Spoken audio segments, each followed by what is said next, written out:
person fails right when it matters most. Despite months, even years of practice, that competitor just experienced the phenomenon known as choking. So how can we avoid choking when it really counts?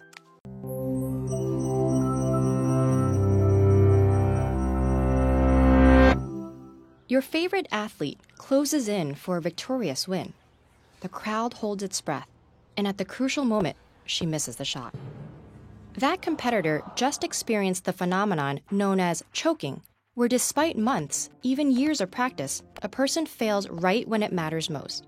Choking is common in sports, where performance often occurs under intense pressure and depends on key moments.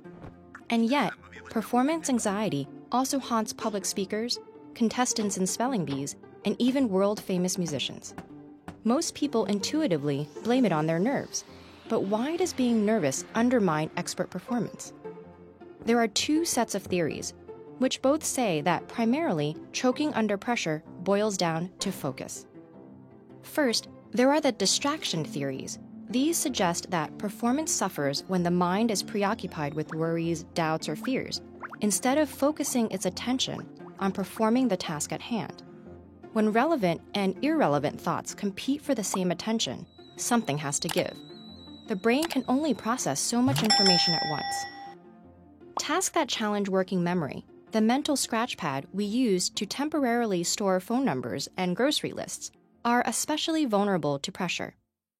In a 2004 study, a group of university students were asked to perform math problems, some easy, others more complex and memory-intensive. Half the students completed both problem types with nothing at stake, while the others completed them when calm and under pressure. While everyone did well on the easy problems, those who were stressed performed worse on the more difficult memory-intensive tasks. Explicit monitoring theories make up the second group of explanations for choking under pressure. They're concerned with how pressure can cause people to overanalyze the task at hand. Here, the logic goes that once a skill becomes automatic, thinking about its precise mechanics interferes with your ability to do it. Tasks we do unconsciously seem to be most vulnerable to this kind of choking. A study on competitive golfers compared their performance when instructed to simply focus on putting as accurately as possible, versus when they were primed to be acutely aware of the mechanics of their putting stroke. Golfers usually perform this action subconsciously, so those who suddenly tuned in to the precise details of their own moves also became worse at making accurate shots. Choking may not be inevitable for everyone, though. Research suggests that some are more susceptible than others, especially those who are self-conscious, anxious, and afraid of being judged negatively by others. So how can we avoid choking when it really counts?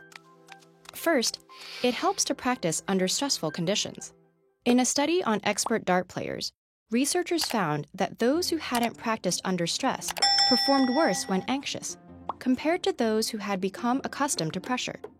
Secondly, many performers extol the virtues of a pre-performance routine, whether it's taking a few deep breaths, repeating a cue word, or doing a rhythmic sequence of movements.